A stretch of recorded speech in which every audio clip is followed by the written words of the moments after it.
The crew members have been working toward a planned spacewalk on Sunday when Wilmore and Verts will lay 400 feet of cable out on the station truss and rig a pair of antennae for the C2V2 system. That's Common Communications for Visiting Vehicles. That's going to be used for rendezvous and navigation for American commercial crew vehicles and other visiting vehicles that will be arriving at the station to link up to the soon-to-be-installed international docking adapters. This morning, the International Space Station's mission management team assessed the preparations for that EVA, including having a discussion about a small quantity of water that was found in Terry Virts' helmet at the conclusion of the spacewalk on Wednesday. And after all of those discussions, the IMMT was a unanimous go for the spacewalk coming up on Sunday morning. To bring us up to speed on all of these issues this morning, we're joined by Increment 42 Lead EVA Officer Alex Kanellakos. Let me get you to start by bringing us up to speed on the situation with Terry's suit. What did you see at the end of the spacewalk on Wednesday? All right, well, so Wednesday we completed successfully EVA 30, and at the end of the EVA during repress of the airlock, Terry noticed some water in his helmet.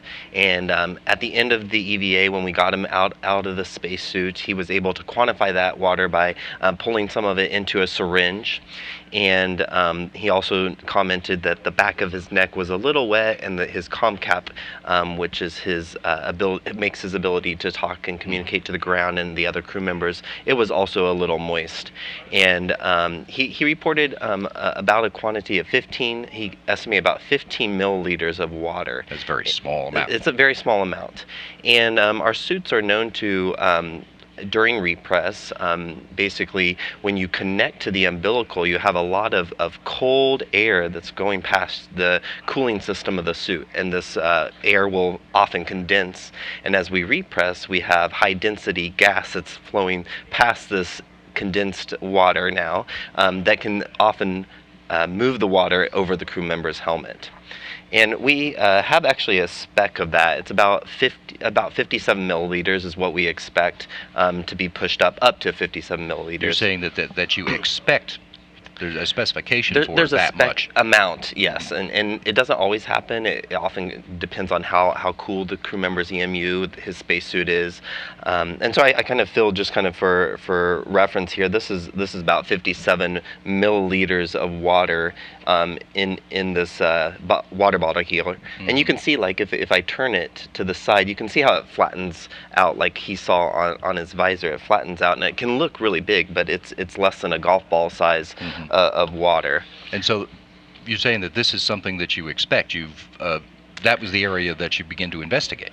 Correct. So this spacesuit is actually known to have what we call carryover water. That's what we call this type of occurrence, and we've had 7 other occurrences of this carryover on the spacesuit. And so yes, it is a known. We call it basically a feature of the EMU, the spacesuit. It's not a danger to the crew members at a quantity that small.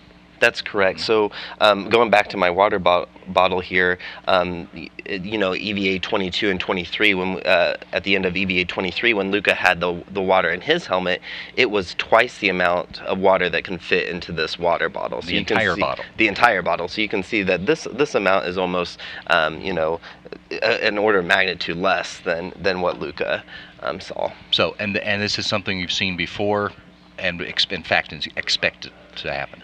Not necessarily expected every time, but we've seen it. It's a known feature of our EMUs, and that's why we monitor a lot of the parameters on the ground, the data that we receive from the EMU, and we're continually getting data, and we're watching that to see if we're having any occurrences of this situation or of the situation that Luca had, and they're very different occurrences. So, is everything else all set to go on Sunday too? So, as you mentioned today, the crew is working a lot in preparations for their EVA on Sunday, and that will be EVA 31, and they'll be deploying the C2V2 communication system.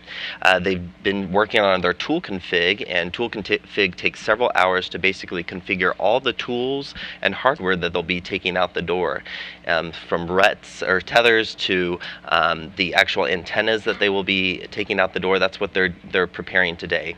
And in addition to that, they have lots of procedure review, and also they need to get their suits ready to go out the door one more time. So they moved some tasks off of the schedule for today in order to give them more time to get ready. That's correct. So these EVAs, this is a series of 3 EVAs. It's the most that we've ever done in a row since Space Shuttle. And so they're complicated EVAs, and we want to make sure that the crew is prepared for them and has plenty of time to get ready for them. Great.